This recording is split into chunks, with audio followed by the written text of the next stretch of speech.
परमसुखदं केवलं ज्ञानमृतेः द्वन्द्वातीतं गगनसदृशं तत्त्वमस्याधिलक्षणम् एकनित्यं निर्मलमचलं सर्वदेशाक्षीभूतम् भावातीतं त्रिगुणरहितं सद्गुरुं तं नमामि नमामि सद्गुरुं शान्तं सच्चिदानन्दविग्रहं पूर्णब्रह्मपरान्विश्वानन्दीजनार्दनम्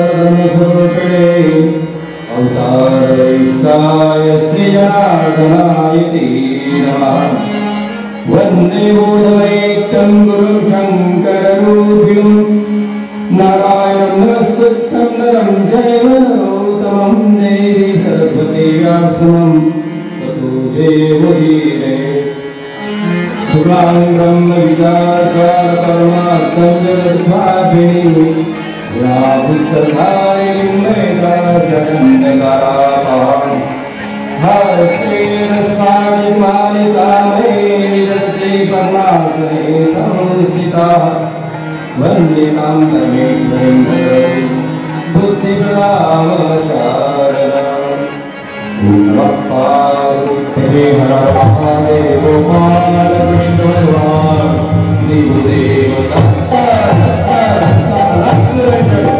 सद्गुरुनाथ स्वामी महाराज की जय हरीश्वर भगवान की जय हरीश्वर भगवान सब संतन की सनातन धर्म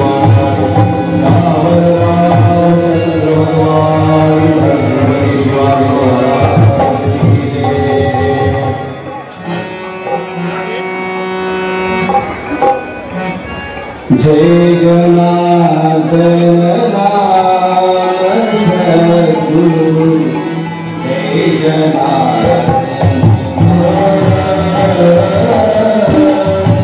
जय जनार्दन नाम सद्गुरु जय जनार्दन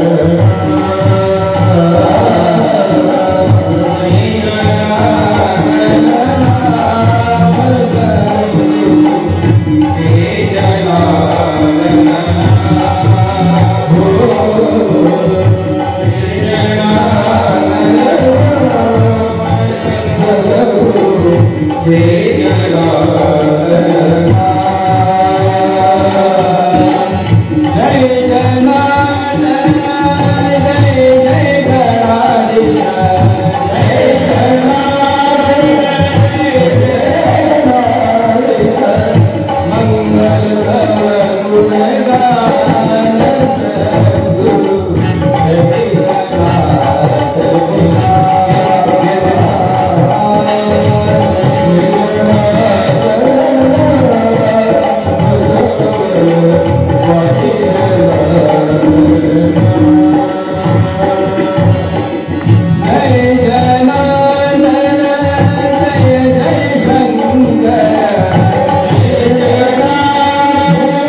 सद्गुरुदेव जनार्दन स्वामींची मंगलमय अनंत हेतुवेळी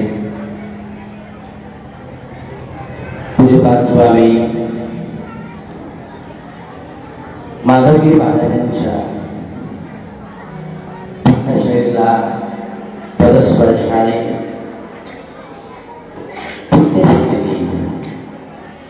वसुंधरा त्यांच्या रजगुणातून त्यांच्या दिव्य सानिध्यामधून या परिसरामध्ये दोन दिव्य स्थान तयार झालेले आहेत. त्यामध्ये भगवान गौरी शंकर महादेव आणि दुसरं स्थान आहे ते जनेश्वर महादेवांनी. शांत बसा सर्वांनी. महिला मंडळ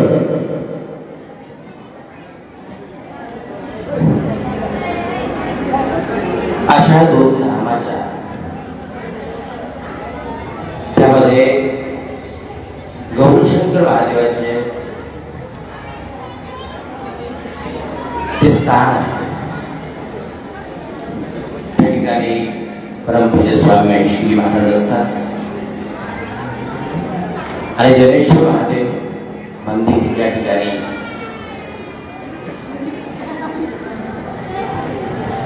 ज्ञानेश्वर माऊली इथे असतात.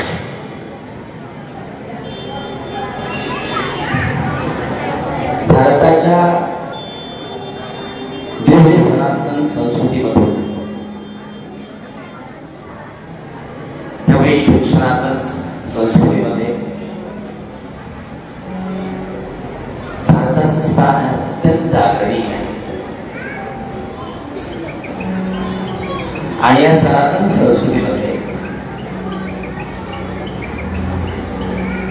भारत देशाला देव अन्य देशाला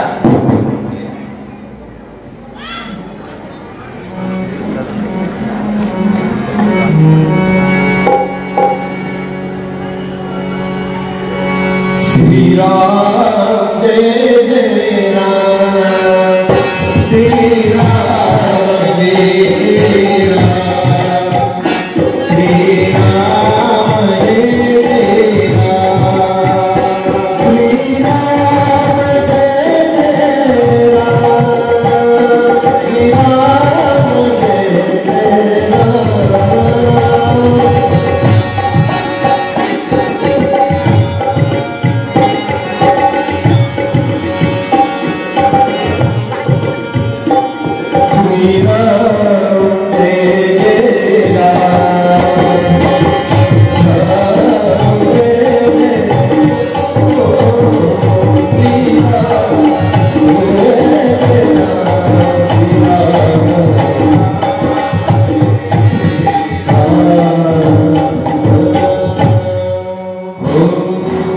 आयुष टॉयलेटच्या ठिकाणी असं त्याला काउंटरला येण्याची कुठं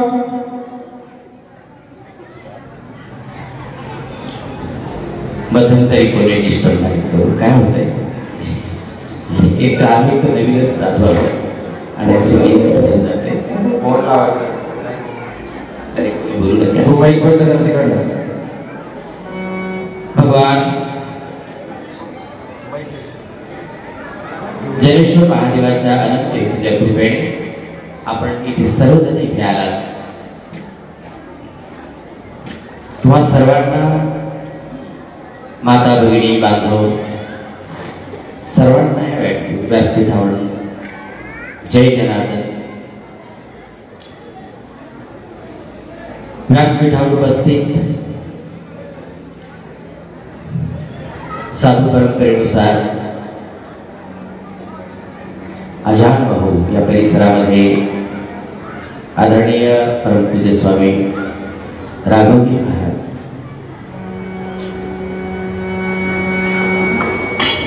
उपस्थित आहेत. माझ्या डाव्या बाजूला भारताच्या शैक्षणिक परंपरेमध्ये जे अग्रणी स्थान असतं ते शिक्षकाचं आहे आणि ते शिक्षक आदर्श शिक्षक होऊन गेलेले आणि आज रिटायर झालेले आहेत. रिटायर होऊन आणि भगवंताची सेवा करतात ते आदरणीय पिंपळे गुरुजी माझ्या बाजूला आहेत. बाजूलाच भजन मालिकेमध्ये आदरणीय ईश्वर आहे, आदरणीय दीपकजी आहे.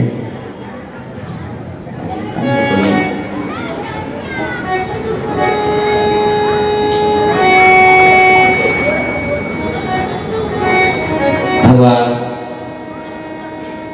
विष्णूचे अवतार भगवान महाविष्णूचा अवतार संत ज्ञानेश्वर महाराज त्यांच्या नावाला शोभनी असं नाव जे आहे आपल्या माऊलींचं नाव आहे ज्ञानेश्वर माऊली. म्हणून त्यांची तब्येत बरोबर नाही तरी पण अत्यंत परिश्रम घेऊन तुम्हा सर्वांना ते सुंदर असं मार्गदर्शन करत असतात. रोज त्यांना सुद्धा वंदन. पूज्यपाद स्वामी माधवगिरी महाराजांच्या पवित्र पावन चरणांचे वंदन करू. आम्ही सर्व विद्यार्थी गुरुकुलामध्ये असतो त्याच्या सदैव चरणाजवळ राहून आणि काहीतरी ज्ञान करत असतो. आदरणीय पिंपळे गुरुजींनी सांगितले काही दिवसापूर्वीच आम्ही प्रयागराजला गेलो. तिथून तुम्ही काही प्रसाद आणला असेल तो पण सांगा. असो परंतु 8 वाजता रोजन सुरू व्हायला पाहिजे पण ते 9 वाजले. आता 1 तास मध्ये अर्धा तास तर होऊन गेला, अर्धा तास बाकी आहे. त्या सर्वांना पेढ्याच्या रूपाने जे कोणी ऐकत असतील इथे त्या परिसरामध्ये जे मला घेऊन इथे प्रथम आलेले असतील ते आमचे प्रल्हाद महाराज,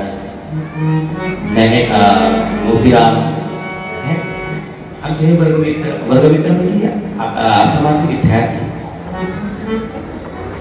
आणि तुम्ही सर्वजण इथे आलात. मला सर्वांची नावं माहिती नाही परंतु सर्वांच्या तुम्ही असे जिथे ठेवून आलेले असाल त्या सत्संगामध्ये काय ते भगवंताचं स्मरण होईल.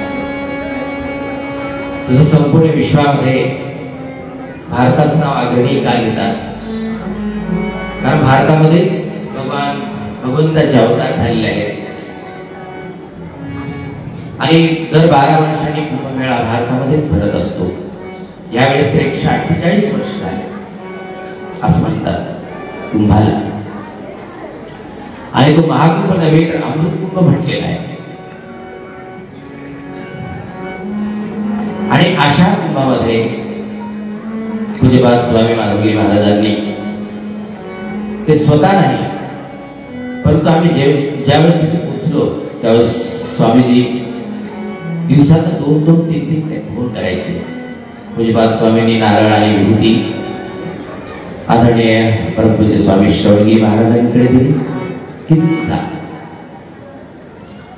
गेलं तिथं स्नान झालं. आदरणीय पिंपळे गुरुजी सांगितल्याप्रमाणे आमचा पण गिरिजारोहण झाला. आमचे आदरणीय परमपूज्य स्वामी राघवजी महाराज आमचे ते सिनियर आहेत संन्यासी परंपरेमध्ये. आणि आम्ही फार काय असं मोठ्या संख्येत जास्त बोलण्याचा योग आमचा आलेला नाही. परंतु मी स्वतः भाग्यवान समजतो. एक वेळेस काबरा शेट्टी मला फोन केला तिथे गेल्या वर्षीच आम्ही इथे आलो प्रवेशात आलो. मला खूप आनंद झाला. आणि असं काही नाही बोलायला मला कसं आहे खूप असं धाक वगैरे काय पण तुमच्याविषयी अत्यंत प्रेम आहे. खूप प्रेम आहे. कारण प्रल्हादला माहीत नाही प्रल्हाद मला तुमचं बसलेलं असेल आणि पिंपळे गुरुजींनी सांगितलं आम्ही गोण्या घेऊन घेऊन तुमच्या घराघरामध्ये धान्य गोळा करायची. त्यामुळे असं बोलायला काही फार असं वेगळं काही नाही. आणि म्हणूनच तुम्हा सर्वांना कुंभमेळा प्रसंगी आशिष म्हणून पूज्यपाद स्वामीजींनी आम्हाला तिथे पाठवलं. कुंभामध्ये स्नान केलं आणि असा शर्करा योग येतो बघा. स्वामी विवेकानंदांनी ज्यावेळेस ते लंडनमध्ये होते त्यांना विचारले की बाबा त्यांचा एक शिष्य होता त्याला विचारले की बाबा मला मोक्ष मिळेल का. तर हो म्हणे तुला मोक्ष मिळेल पण काय करावं लागेल तुला भारतात जावं लागेल म्हणे. असं का म्हटलं कारण भारत ही देवभूमी आहे. अमेरिका अन्य राष्ट्र ही भोगभूमी आहे पण भारत ही देवभूमी आहे. भारतामध्येच 12-12 वर्षात कुंभमेळा येतो बघा. भारत ही मोक्षदायिनी आहे. आज तुम्ही बघा भारतामध्ये असं दिव्य स्थान कुठे आहे बघा. संपूर्ण विश्वामध्ये तुम्ही बघत असाल तर भारतीय सनातन संस्कृतीच्या ज्या अर्वाचीन संस्कृतीमध्ये जी काही दिव्य परंपरा चालत आलेल्या आहेत त्याच्यामध्ये स्वामी विवेकानंदांची परंपरा, रामकृष्ण परमहंस स्वामी विवेकानंदांची परंपरा, श्री भक्ती वेदांत स्वामी प्रभुपादांची परंपरा, हरे राम हरे कृष्ण, योगानंदांची परंपरा, अशा दिव्य परंपरा चालत आलेल्या आहेत. परंतु जनार्दन स्वामींची दिव्य परंपरा तर आहेच पण ती पूर्णची परंपरा आहे. कारण आपल्याकडे जो विद्यार्थी आपल्याकडे येतो तो अनुष्ठान करून आणि जेव्हा 7 दिवसात तो बाहेर निघतो तर त्याला त्याचं जीवन विचार कसं पुढे नवीन जीवन त्याचं तयार झालं. म्हणून एक पूर्णची परंपरा आपल्याकडे आहे. आणि अशा मूळ परंपरेमध्ये तुम्ही खरंच सर्वजण इथे उपस्थित आहात. कुंभमेळा कसा असतो. माँ सरस्वती ही गुप्त रूपाने आहे प्रयागराजात. एका बाजूने गंगा आहे एका बाजूने यमुना आहे आणि गुप्त रूपाने सरस्वती आहे. तिचं दर्शन लगेच होत नाही. अनेक संतांनी सांगितलं की ज्यावेळेस तो पर्व काळ येतो आणि पर्व काळामध्ये तुम्ही ज्यावेळेस स्नान करता त्यावेळेस ती गुप्त रूपाने तुम्हा सर्वांमध्ये असते. ज्ञानदायी पुण्यशैला या सरस्वती सरस्वती माता सरस्वती माता सरस्वती माता सरस्वती माता तुझी सदा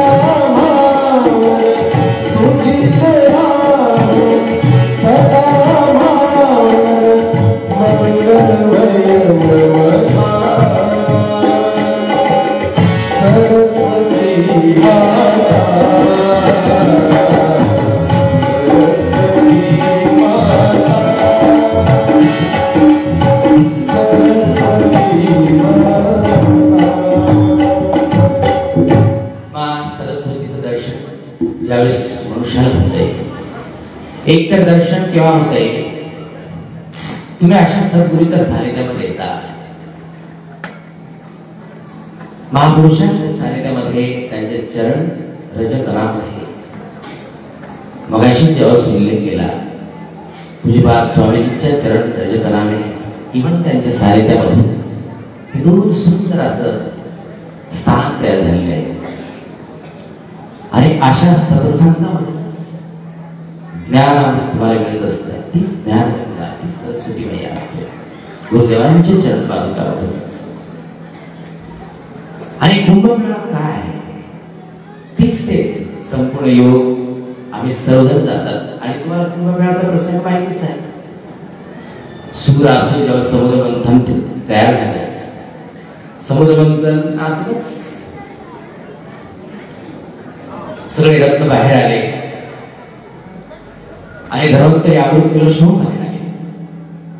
अमृत कलश घेऊन बाहेर आल्याच्या नंतर देव आणि राक्षसांमध्ये भांडण झाली.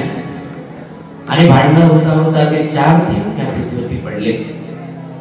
आणि त्या थेंबांसाठी आपण सर्वजण ज्या भारतभूमीमध्ये तपस्वी, ज्ञानी लोक, महापुरुष सर्वजण जाऊन तिथे येतात की आमचं जीवन धन्य व्हायला पाहिजे. तेच तुम्हाला अमेरिकेमध्ये बघायला मिळत नाही, भारतामध्येच का? कारण भारत ही देवभूमी आहे. आम्ही अमेरिकेमध्ये होतो, तिथे 8-8, 10-10 लग्न एका माणसाचे होतात. भारतामध्ये होत नाही, कारण अमेरिका ही भूमी आहे, भारत ही देवभूमी आहे. मला एका माझ्या मित्राला विचारलं, वॉशिंग्टन मधून जात होता,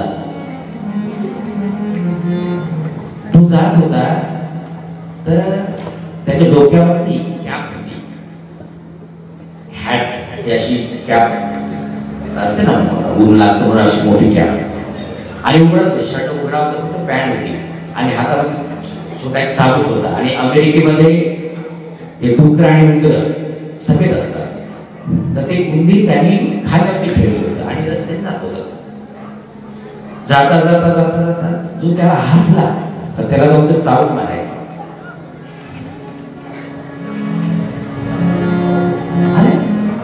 मग ते माझे मित्र वेगवेगळे हे असं काम आहे, तर आम्ही लोकच पागल असतात, ज्ञान असतात पण त्याला विवेकच नाही. खाणं पिणं राहणं आणि भोग सगळं करतात. आणि म्हणूनच तिथं बघा तुम्ही, एका स्त्रीच्या 5-5-6 लग्न झाले असतात, पुरुषाची सुद्धा 7-8 झाले असतात. खाणं पिणं राहणं काहीच नाही. पण ज्ञान भारतात तेच भारतामध्ये देवभूमी काम केलं आहे. एक भगिनी ती शेवटपर्यंत त्याच्या संसारामध्ये असते. एक पत्नी शेवटपर्यंत असते. कारण भारताचा आराध्य दैवत आहे प्रभू रामचंद्र. आणि म्हणूनच भारताला देव केला. भगवान प्रभू रामचंद्रांसारखे आराध्य दैवत ह्या भारतभूमीला लाभलेला आहे. आणि म्हणूनच आदरणीय पिंपळे गुरुजींनी सांगितलं की कुंभाचे महत्व त्याचे सांगा थोडक्यात. थोडक्यात तुम्हाला हे बोलणं एक त्याच्यामध्ये 10 मिनिटं थोडा प्रकाश टाकला. आता सेवेसाठी अर्जुनाला भगवान श्रीकृष्ण देवांनी कुरुक्षेत्रावरती साधक संजीवनी श्रीमद्गीता आपल्या जीवनाला गती कशी मिळेल यासाठी अर्जुनाला सांगितले गीता. त्याच्यामध्ये आपण एक श्लोक घेऊ, त्याच्यामध्ये 10-15 मिनिट विलोकन करू, नंतर आपण आमची सेवा इथे थांबूया.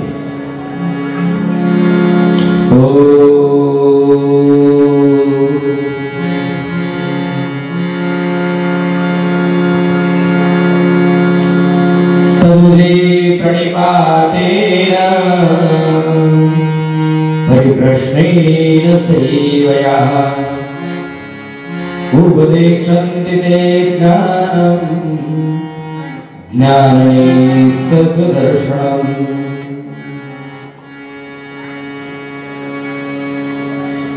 ते ज्ञान तू तत्व साक्षात्कारी ज्ञानी लोकांच्याकडे जाऊन समजून घे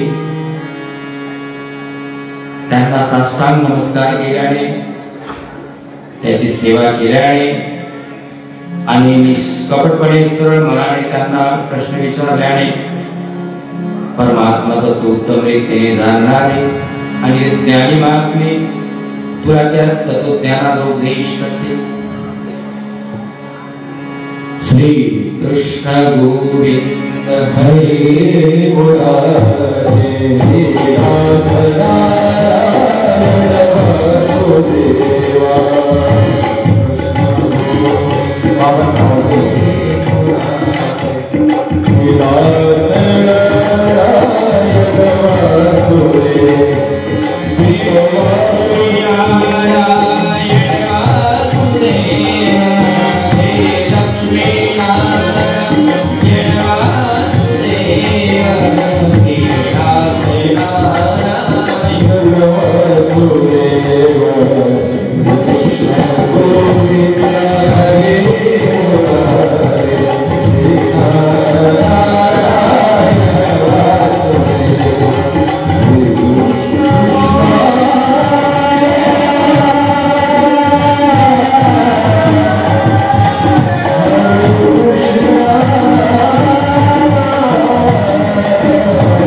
नाथ नारायण वासुदेवा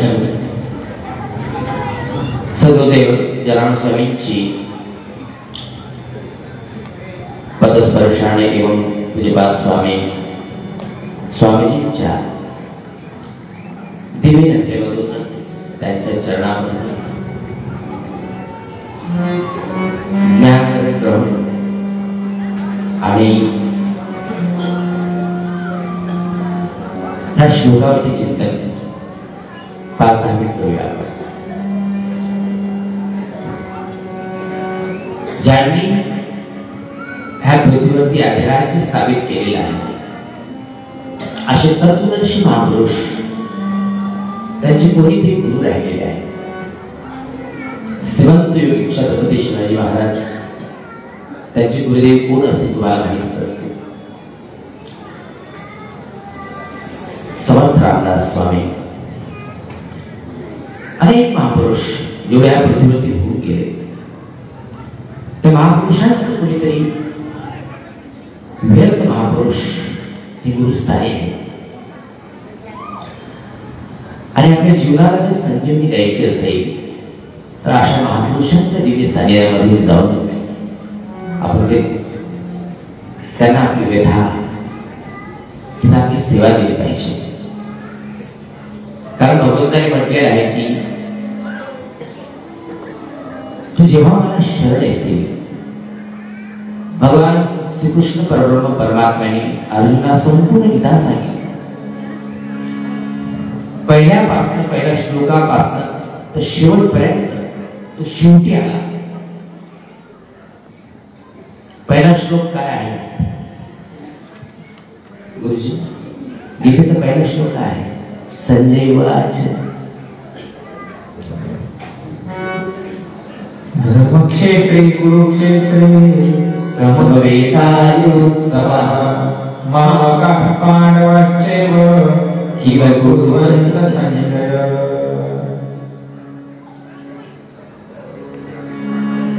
म्हटलेलं आहे की बाबा माझे पुत्र आणि कौरवकडे काय चालले. आणि शेवटी काय म्हणतात अर्जुन भगवंताला म्हणतो की हे प्रभू त्वमादेव पुरुषं पुराणा स्तोमस्त विश्वस्त परम निधान विरास वेळस परम निधान तुम्ही आपलं विश्व म्हणत रूप. हे प्रभू तुम्ही अनंत आहात, तुम्ही साधी आहात, तुम्ही आदि पुरुष आहात, तुमच्यामध्येच सर्व काही आहे. अर्जुन शेवटी भगवंताला सांगतो हे प्रभू तुम्हीच काय सेवा, तोपर्यंत त्याला शरण, तोपर्यंत त्याने विचारतच नाही हे कसं काय कसं काय. शेवटी शरण गेलं आणि म्हणूनच शरण भगवंताला जावं. पूज्यपाद स्वामी माधवगिरी महाराजांनी असं म्हटले ना की देवाच्या कृपेने एखादा दिव्य महापुरुष तुम्हाला मिळेल. दिव्य महापुरुषाच्या किंवा संतांच्या कृपेने सतसंगावर किंवा देव मिळेल असं नाही म्हटलं.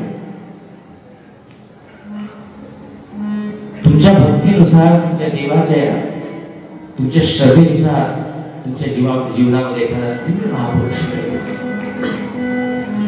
आणि कसं मग तुम्हाला सांग, असे दिव्य महापुरुष तुमच्यामध्ये आहे. त्यांची सेवा तरुणीपणे पाहते, त्यांची सेवा. मगाशीच मी बोललो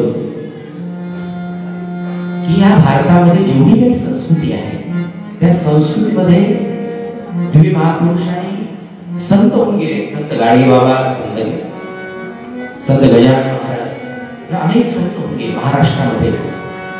भारत ऋषींचीच भूमी आहे. संत साई बाबा, संत गजानन, संत साई बाबा,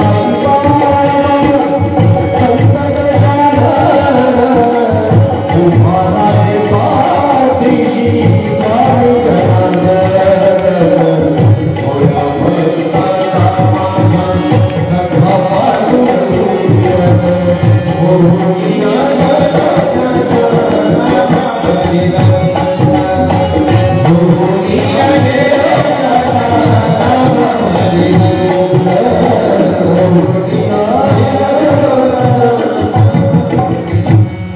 परंतु या दिव्य महापुरुषांनी आपली फक्त दिव्यताच दाखवली आहे.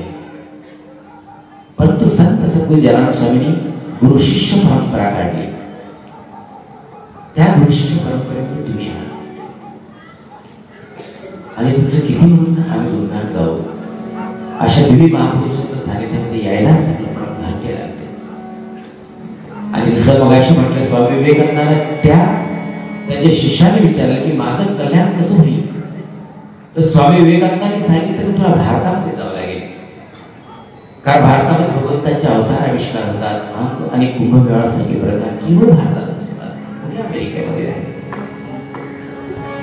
आणि अशा दिव्य सानिध्यात तुम्ही आहात.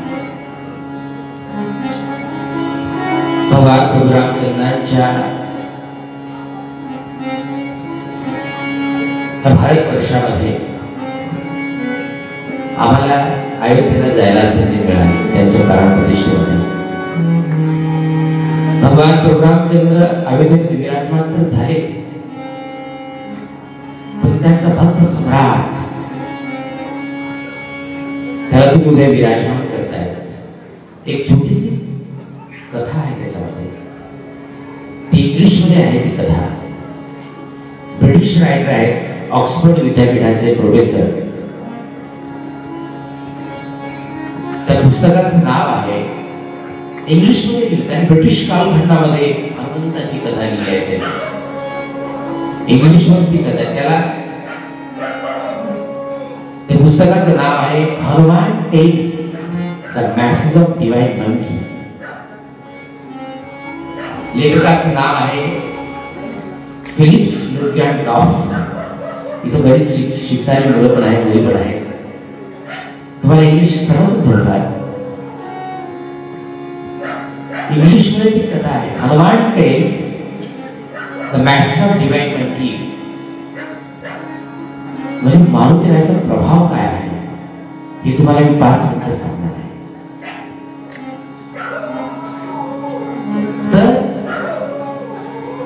एक काशीमध्ये घटना घडली. संत तुलसीदास काशीमध्ये त्या पुस्तकामध्ये लिहितो लुडगॅन्डॉर्फ की ती कथा अशी झालेली आहे की काशीमध्ये संत तुलसीदास त्या घाटावर बसलेले होते. एक नव दाम्पत्य काशीमधलंच ब्राह्मण परिवारामधलं. पती वारला, रात्री वारला असताना आणि सकाळी ते त्यांची भेट यात्रा चाललेली होती आणि तुलसीदास महाराज त्या घाटावर बसलेले होते. श्रीराम जय राम जय जय राम म्हणजे काय बसले होते. ते पतिव्रता होते. आता पतीचं तर निधन झालेलं आहे, करणार काय. मागे शोयात्रा आई आणि पुढे सांगते हे जेवढं काही आता तुम्ही त्यावेळेस सतीची प्रथा होती. पूर्वीच्या काळात सतीची प्रथा ती वाईट परिस्थिती असते. ती बघितली जात होती आणि त्यांना तुलसीदास सोबत दिसले.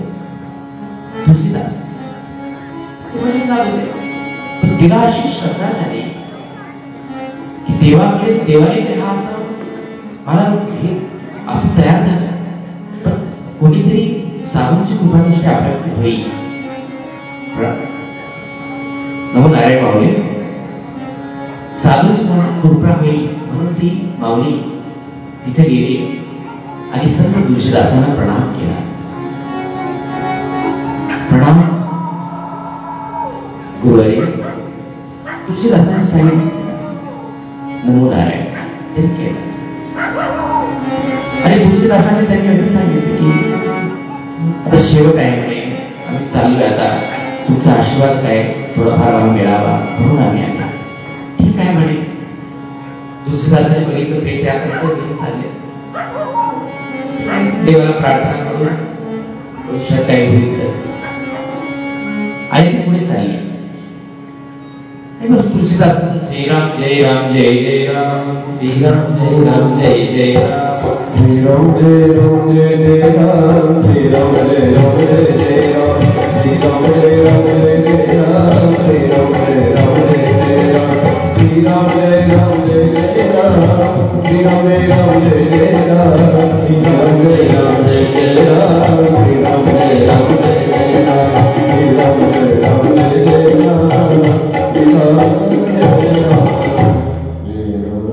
काय झालं. 30 सेकंद जवळपास झाले असते. ती पेट यात्रा त्याच्या समोर गेली. हे भजन झालं तेवढ्यात 10 फरलांवर अंतर झालं असेल. ते प्रेत यात्रेतून ती उठून बसले. प्रेत यात्रेतून उठून बसल्याच्या नंतर ती संपूर्ण राजकारणावर कोणाचं राजक्षेत्र होतं. अकबराच्या काळात राजे होते ते काशी. तर ते काशी क्षेत्रामध्ये तिथे टोडरमल नावाचा त्यांचा मंत्री होता आणि खानेखान असे 2 मंत्री त्यांचे होते. काही हिंदू मंत्री होते, काही मुस्लिम होते. त्यांनी ती वार्ता अकबराला सांगितली किंवा असं कोणीतरी एक संत आहे. त्याने ते तिथं ती माता मायमाऊली गेली, तिने नमस्कार केला आणि ते प्रेत झालं. त्या अकबराला कळाल्याच्या नंतर असा आपल्या भारतामध्ये संत आहे आणि म्हणून त्याने अकबराने सांगितलं की बाबा त्यांना घेऊन या तुम्ही. त्यांनी शिपाई पाठवले आणि एक संत तुलसीदास शिपाई पाठवले. तर शिपाईने सांगितलं की बाबा तुम्हाला अकबराने बोलवले. आता अकबराने बोलवल्याच्यानंतर त्यांना असं वाटलं सामान्य संत ते, त्यांना काही वाटतं बरं ते त्याला हे पण म्हणायचं की माझ्यावर प्रेत जिवंत झालं. सामान्य जे संत सतुदेव जनार्दन स्वामी बाबा मी तर लंगडा पांगडा मला काही येत नाही. अत्युच्च कोटीचे संत काय कोणती भाषा वापरतात. मी लंगडा म्हणून मला काही समजत नाही. आणि म्हणून तुलसीदासांनी सांगितलं बाबा मला काही त्याच्यात नाही कुठं काय येईल म्हणजे एक दिवशी आलो तर राजांना भेटायला येईल म्हणे आग्र्याला. पण ते शिवाय पुन्हा परत गेले आग्र्याला आणि अकबर सांगितले की त्यांना असं वाटतं की मी येत नाही म्हणे. आणि ते अकबराला राग आला. नाही त्याला लगेच बंदिस्त करून घेऊन या. अकबराने फरमानच काढला. मग ते गेले, त्यांना बांधलं दोराणी आणि ते घेऊन आले. घेऊन आल्याचं तुलसीदास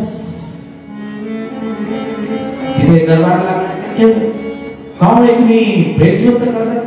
नाही राजा असं काही नाही.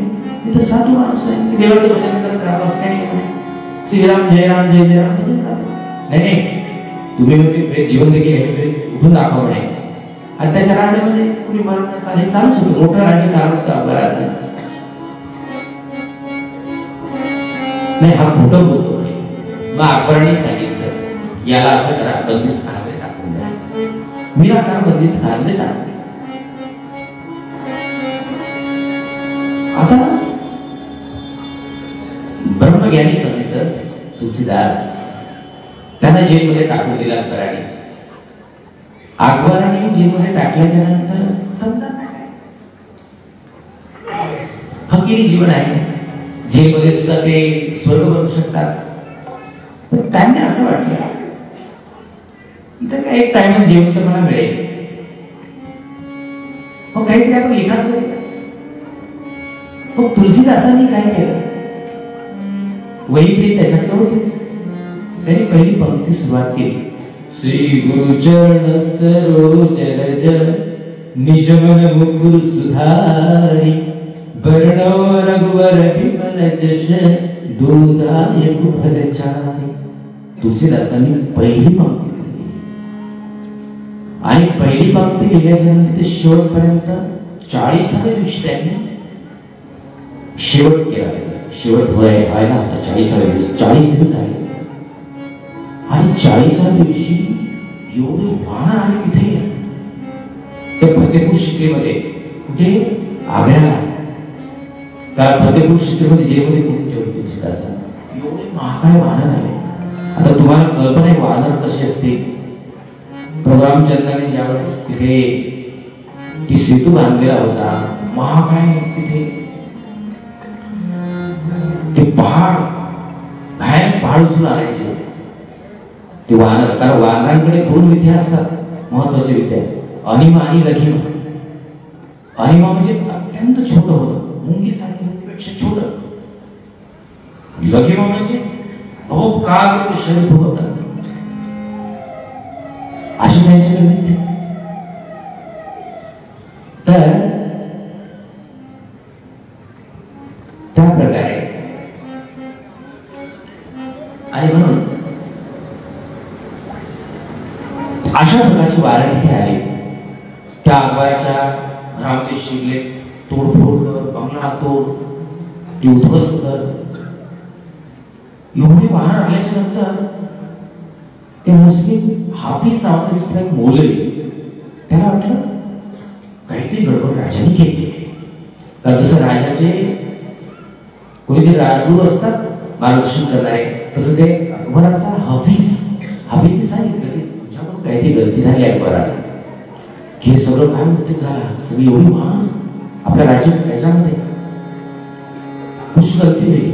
मग अकबराला विचारलं तू काय गलती केली सांग म्हणे. अकबराने सांगितलं काही गलती मी तर काही केली नाही म्हणे. नहीं कुछ तो याद करो, कुछ तो गड़बड़ हुआ है, बहुत बुरा हुआ है. अकबराला स्मरण आलं, हो एक तो मैंने किया है, कोई तो साधु हमने एक जेल में डाल दिया है. अरे ये तो गलती है, उसको तुरंत जाकर याद करो. मग अकबर गेला, पहिली ठिकाणी चप्पल त्याची काढली आणि तो तिथे जेलमध्ये गेला. तुलसीदासांनी नमस्कार केला कि महाराज मुझे क्षमा कीजिए, मेरे से गलती हो गई है. ठीक है, गलती हो गई एवढं मानलं. आणि तुलसीदासांनी सांगितलं ठीक आहे, कारण गलती मानली. गलती मानल्याच्या नंतर तत्क्षणी सगळे वाढत काही मिनिटातच निघून गेले, तत्क्षणी. आणि मग तुलसीदासांना सन्मानपूर्वक अकबरा घेऊन आला, त्याचे स्वागत केले. आणि स्वागत केल्याच्या नंतर अकबर त्यांना शरण गेला आणि त्यांनी सांगितलं की हे ऋषीवर, हे मुनीवर, माझ्याकडे गलती झाली, मला क्षमा करा आणि क्षमा पण करा आणि मला माझ्या मार्गदर्शन करा. अकबराने सांगितले बघा. आणि बघा समस्त मुस्लिम जगतामध्ये अकबर तुलसीदासांना क्षण गेलेला आहे. म्हणून मुस्लिम जगतामध्ये अकबराला फार काही मान देत नाही ते. त्याचं कारण तुलसीदासांना तो एवढं मानायला लागला नंतर मग काय झालं की तुलसीदासांनी सांगितलं की तू इसी क्षण फतेहपूर सिकरी छोड़ के निकल जाएगा. तुलसीदासांनी त्याला फरमान काढला आणि आपण तिथून निघून लगेच दिल्लीला निघून गेले ते. आणि दिल्लीला गेल्याच्या त्यांनी फरमान काढलं कि मेरे राज्य में जहां भी राम के भक्त हो, हनुमान जी के भक्त हो, उनको कोई भी तकलीफ नहीं देगा. त्यांनी डायरेक्ट तिथून हेच केलं. मुस्लिम राज्यामध्ये एवढं होते आणि म्हणून मुस्लिम राज्यामध्ये अकबरला फार काही स्थान देत नाही. कारण दिव्य महापुरुषाचा जर स्पर्श झाला असेल तर त्याचं विराट बुद्धी तर बदललेली असेल. आणि महर्षी हनुमानाची किमी आहे. उद्या हनुमंतला आपल्या तुमच्या दिव्य अशा भूमीमध्ये बसणार आहे. आता मला वेळ नाही, 2 प्रसंग मी सांगतो 5 मिनिटांमध्ये. आणि माझ्या छोट्याशा मास्तर सरस्वतीच्या वाणीकडून गुरुदेवांची चरणास पूज्यपाद स्वामी माधवजी महाराजांनी ज्यावेळेस महामृत्युंजय महादेवाचं मंदिर आहे त्याच्या पाठीमागे हनुमानाचं मंदिर आहे. त्या हनुमानाच्या मंदिराची प्राण प्रतिष्ठा होती. त्या प्राण प्रतिष्ठेच्या अगोदर एक दिवशी हे वानर, मला तर 2 दिवस वानर होता. तुम्ही जाऊन बघा, त्याला विचारा सुद्धा, मी त्याच्यामध्ये पण काही आहे. तर तिथे वानर 2 दिवस मुक्काम होता आणि स्वामीजींनी त्या मंदिराची प्राण मूर्ती बसवली. कलश स्थापनेसाठी सर्व साधूंना बोलवलं. पूज्यपाद स्वामी. त्यानंतर दुसरा एक प्रसंग आहे मोहमाळ.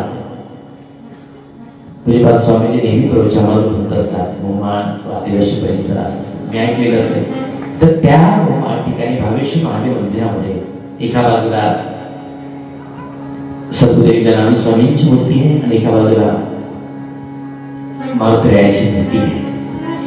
तर त्या दिवशी ज्या दिवशी मारुतीरायाची मूर्ती बसवण्याच्या अगोदर 2 दिवस तिथे वानर येऊन आणि आपल्या भक्तांच्या पंक्तीमध्ये जेवण करायचं. पंक्तीमध्ये अशी मारुतीरायाची अनंत लीला आहे.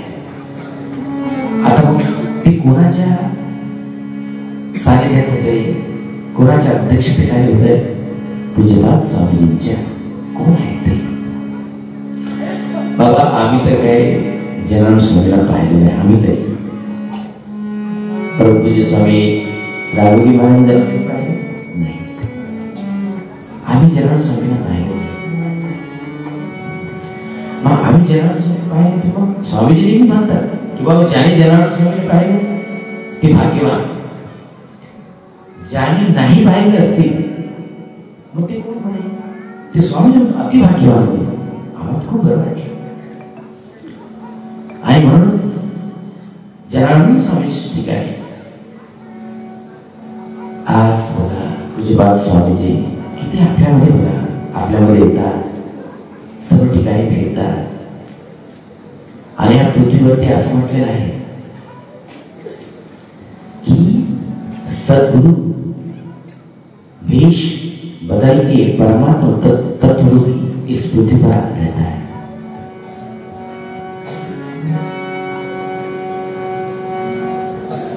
साधूंना संतांना भगवंताला तुम्ही मानताय, परंतु साधू प्रत्यक्ष ब्रह्मस्वरूप या पृथ्वीवरती असतो. त्यांना खाणं पिणं उठणं बसणं शरीर कधी मारायचं नसतात. ते प्रत्यक्ष ईश्वर आपल्यासाठी आहे. आणि तेच उद्याला तुम्हाला इथे येऊन भगवंताला स्थापित करतात. प्रत्यक्ष जे ते स्वतःच आहे ते स्थापित करताय असं म्हणून जे आहे ती स्थिती आहे. ह्या देहाने जनार्दन स्वामीला पाहिजे, पण जनार्दन स्वामीचं जे तत्व आहे ते पूज्यपाद स्वामीजींमध्ये आहे. आणि तेच ते तुमच्या समोरच आहे. ते तुमच्या समोर येते आणि तुमच्यानेच सर्व काही करून येते तुमच्या हातून. आज आम्ही आहोत परमपूज्य स्वामी राघोजी महाराज असो, परमपूज्य स्वामी महेश्वरी महाराज सोबत मगेश सांगे आदरणीय माऊली अन्य लोक ह्या लोकांनी जनावर स्वामीला पाहिलं नाही. आम्ही सर्व साधवली. आपल्या कालच परमपूज्य स्वामी श्रवणगिरी महाराज ते आहे, परमपूज्य स्वामी संतोषगिरी महाराज आहे, परमपूज्य स्वामी शिवगिरी महाराज आहे. ही सगळी स्वामींचे गुरुभक्त लोक आहेत. ते ज्यांना स्वामींच्या परंपरेत लोक आहेत. आम्ही ज्यांना स्वामींना पाहिजे पण आमच्यासाठी पूज्यपाद स्वामीजीच ते स्थित आहे. प्रत्यक्ष सगळे ज्यांना स्वामींचे रूपानेच ते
हा ब्रिटिश रायटर ऑक्सफोर्ड विद्यापीठामध्ये त्याचं ते पुस्तक प्रकाशन झालेलं आहे.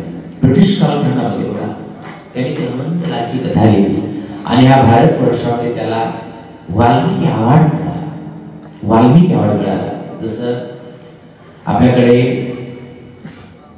एक सुंदर चरित्र होऊन गेलेलं आहे साऊथ इंडियामध्ये. अबुल फकीर APJ अब्दुल कलाम असं ते सुंदर चरित्र आहे. साऊथ इंडियामध्ये राहिले ते मला 3 मिनिटं राहिले. मी 3 मिनिटांमध्ये संपवणार आहे. पण माता भगिनी तुम्ही सर्वजण आनंदाने एक चिंताने ऐकताय. मला खूप आनंद होतो की मी प्रथम आज तुमच्या एवढ्या मोठ्या त्याच्यामध्ये मला बोलायची संधी तुम्ही आणि एवढं सुंदर अशा ऐकलं. आम्ही फार असे हे नाही. आम्ही आदरणीय प्रभूजी स्वामी राघवगिरी महाराज आमच्या आदरणीय माऊली हे ते जसे आहेत तसे आम्ही आहोत. आम्ही फार हे नाही. आम्ही गुरुदेवांच्या चरणात राहून बस त्याच्या सेवेमध्ये असतो. आम्ही कालच मला माऊलींनी फोन केला. 2-3 माऊलींनी फोन केले किंवा तुम्ही या. तुम्ही आम्हाला त्यांचं काय काम आहे. ते सगळं त्यांनी हे केलं. आज तर मला ईश्वर मी मला म्हटलं थोडंसं काहीतरी आपण वेगळं थोडंफार वेगळं काहीतरी बोलायलाच पाहिजे. मी थोडंसं ते व्याख्यारचना केली. ईश्वर टाकून तिथे काही बघितलीच नाही. आमचा आनंद तो थोडं चाल बसत होतं. त्याला काहीतरी म्हणा वेगळं जेणेकरून आपल्या काहीतरी वेगळं वाटेल. वेगळं काय सांगायचं जे आहे बोलून द्यायचं. तर अशा पद्धतीचं हे तर वाल्मिकी अवॉर्ड योग्य ट्रॉफीला मिळाला आणि तिकडे अवॉर्ड मिळाला आपल्या साऊथ भारतामध्ये साऊथ इंडियामध्ये. ते APJ अबुल फकीर APJ अब्दुल कलाम असे विविध महापुरुष तयार झाले संस्कृतीमध्ये. आपल्या संस्कृतीमध्ये साऊथ संस्कृतीमध्ये काल मला विकास काय बोलला की नाही बाबा नाही भात तुम्हाला काय आवडतो म्हणे. तुम्हाला भात आवडतो का. हा म्हटलं भात का आवडतो. एक दिवस काय झालं की आधी शंकराचार्य साऊथ इंडियामध्ये जन्माला आले. आदिगुरु शंकराचार्य दक्षिण भारतामध्ये जन्माला आले आणि दक्षिण भारतामध्ये जन्माला आले. दक्षिण भारतीय लोकांचा खाद्य काय आहे. भात ते रसम सांबर तेच आहे आणि दही. तर आदिशंकरांच्या चार्यांचा आहार सुद्धा भात दही आणि भात ते असायचं. कारण भगवान शिवाचे अवतार आदिशंकराचार्य तर त्यांना पशुपतीनाथांनी पशुपतीला बोलवलं. की आमच्यावर तुम्ही वेदांत प्रश्न करा. तिथे गेले पशुपतीनाथला, तिथे गेले नेपाळमध्ये. आणि ते रचना करता करता त्याने भात आणि दही खायची सवय. त्याने ते काय तिकडे जे अन्न असते काय बसे अक्षर आधी शंकराचार्य थोडे दिवस गेले आणि ते सोडून निघून जात होते. आता बघा, भक्त देवाची, देव सुद्धा भक्ताची इच्छा पूर्ण करतो. आता बघा, तर मला असं विचारलं की मग ते भात का खातात? आणि आधी शंकराने बघा तुम्ही, जसं आता APJ अब्दुल कलाम नाव घेतलं मी, तर असं म्हटलं की भात, जे लोक भात खातात ना ते बुद्धी खूप असतात मध्ये, म्हणजे बौद्धिक काम जास्त करतात नाही. बघा तुम्ही दक्षिण भारताचे लोकच, कुणी IAS आहेत, कुणी IPS आहेत, अत्युच्च संशोधन कार्यासाठी ते पहिली असतात. कारण भात हे पूर्ण अन्न आहे. भात हे पूर्ण अन्न आहे. त्याला काय म्हणतात की ते पेरायला भात पाणीच लागतो, शिजवायला पण पाणीच लागतं, खालं पाणीच प्यावं लागतं, पसतं. ते पूर्ण अन्न आहे. आणि म्हणूनच त्याच्यामध्ये बौद्धिक क्षमतेचा भाग आलेला आहे असं म्हटलेलं आहे त्यांनी. बुद्धिजीवी लोक भात जास्त खातात. तर आधी शंकराचार्यांना ते वाक्य करता करता त्यांनी भूक लागायची, ते सोडून निघून जात होते. मग भगवंताने पशुपतीनाथच्या ठिकाणी खाली कुंड आहे. मग आधी शंकराचार्य सांगितलं तुम्ही कुंडामध्ये जा, ते प्या म्हणतात. तर ते कुंड तिथे ठेवलं. ते कुंड काय म्हणजे आठवण ते कुंड, ते तिथे ते पाणी प्यायचे. पाणी पिण्यासाठी जसं ते ताक पितात ना, ताक पिल्यासारखं त्यांना व्हायचं. आणि मग त्यांना वाटायचं ते काय करते, पाणी घेऊन जायचे, भातात मिक्स करून ते खायचे आधी शंकराचार्य. आणि त्यावेळेस त्यांनी सुंदर असं वेदांतिक वाक्य, जसं आनंद सौंदर्य लहरी विवेक चुडामणी यांच्या ग्रंथाचं त्यांनी हे केलं आहे. ब्रह्मसूत्रात खूप मोठं वेदांतिक वाक्य केलं आहे आधी शंकराचार्य. तर अशा पद्धतीची ही वाक्यरचना त्यांनी केली. टाईम संपला आणि सद्गुरुदेव जनार्दन स्वामी विजयपाल स्वामींच्या दिव्य सानिध्यामधून जे काही तुम्ही बाहेर बोलले किंवा तुमच्यासमोर वेळे वाकडे पण आम्ही ठेवले असाल. आम्ही गुरुकुलात त्यांच्या 10 विद्यार्थी आहोत, समजून घ्या. आणि ऑलरेडी माऊलींना नमो नारायण करून काय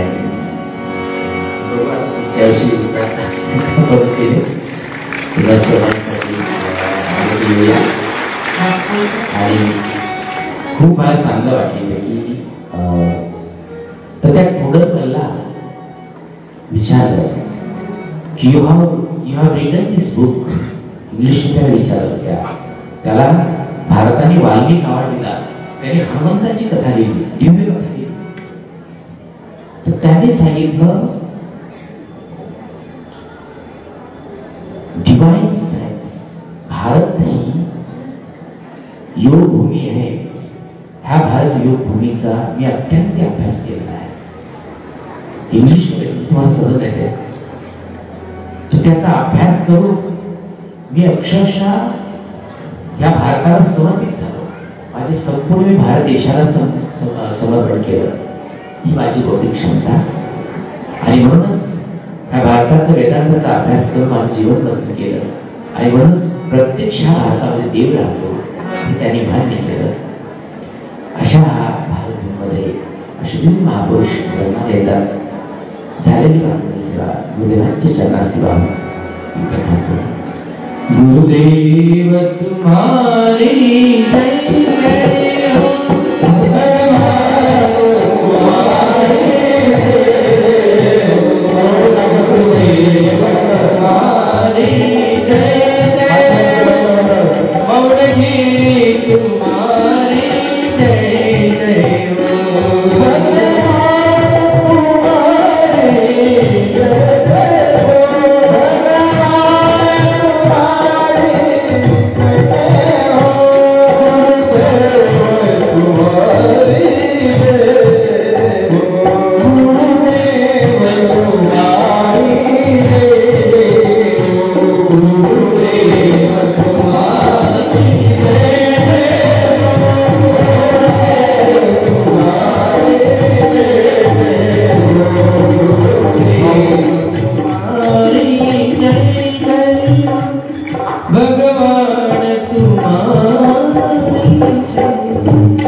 ते काय असे नाही 14 भाषा त्यांना येतात आणि कुठे शिकलेले आहात आणि आपल्या संपूर्ण कार्य अमेरिकेपर्यंत कानाकोपऱ्यात बाहेर देशात इंग्रजीमध्ये नाही तर 14 भाषा येतात इंग्रजी हिंदी ते 3 भाषा झाल्या बाहेर देशाच्या भाषा येतात 14 भाषा एखादी दुसरी भाषा बोलून दाखवली कामापुढे मला आपण मागणी करतो आणि सद्गुरू जनार्दन स्वामींच्या कृपेने 12वा यज्ञ आज आपल्या माता भगिनींना 35 सुट्ट्यांच्या पोळ्या करून आणल्या आपल्या गावातल्या 28 सुट्ट्यांच्या आणि बैठकीवर देवा पीठ पाठवलं तिथून पोळ्या आल्या उद्या पुरणपोळी करून आणायची आहे 12वा यज्ञ आणि आपले कुंभमेळ्याचे शेवटचे रक्तदान आणि उद्या माधवगिरी बाबा येणार आहे देवाच्या प्रार्थनेतून प्रार्थना करतो की सद्गुरू जनार्दन स्वामी आणि हनुमंतरायाची मूर्ती आता प्रार्थनेत टेकवली आली आता एवढे चैतन्य आला म्हणजे माधवगिरी बाबा जाताना ती प्रार्थना झाल्यावर ते चैतन्य तर वेगळं येणार आपल्या गावात आज हनुमंतराया तुम्ही जाऊन बघा सकाळी आता जाऊ नका मंदिरात पाहायला मिळेल एवढं चैतन्याची मूर्ती बोलेल आणि हनुमंतरायाचे आले सुद्धा मी माहिती बाबांना बोललो सकाळी 8 दिवसाआधी ध्यान चालू करणं पडत होता थंडी कोण वाढली सगळे लोक थंडी कोण म्हणलं केदारनाथ भगवान जनेश्वराला भेटायला आले तिकडे महिन्याचे म्हणून थंडी वाढली तुमचा भाव पाहिला पाहुणे ऐकायला सांगतात भावे बिना भक्ती भक्ती बिना मुक्ती बोले तुमचा भाव पाहून आपला भोगडत तालुक्यात भगवान भोलेनाथ आले म्हणून थंडी सुटली आणि उद्या आता पूर्ण होते 4 दिवस तिकडे निघून गेले माहित नाही एवढी गर्दी पाहिला सगळे घाबरून गेले स्वयंपाकाचं काय वेळ लागणार पूर्ण येऊन बसेल आणि जनार्दन स्वामी पाहिजे ते कसं काय निघून आणि एवढी मंडळी झाल्यावर पोलीस हैराण झाले आता पुन्हा 2-3 गाड्या आल्या म्हणलं नाही आमचे सद्गुरू जनार्दन स्वामी आणि माधवगिरी बाबा निघून होती आणि भगवती निघून गेला उद्या सगळ्या लवकर उठा पुरणपोळी करा आणि आपल्या 12वा यज्ञाची कुंभमेळ्याचं शेवटचं प्रवचन माधवगिरी बाबा त्याचा आशीर्वाद आपल्याला घ्यायचा आहे आणि आपल्या सर्व मंडळी धन्यवाद आहे एवढे कौतुक वाढवा चालू आहे सगळ्यांनी इतकं घाण दिसत नाही आता प्रोजेक्ट झाल्यावरती झाडं आईच्या मंदिरापर्यंत जातात तरुण मंडळी सगळ्यांना धन्यवाद सगळ्यांच्या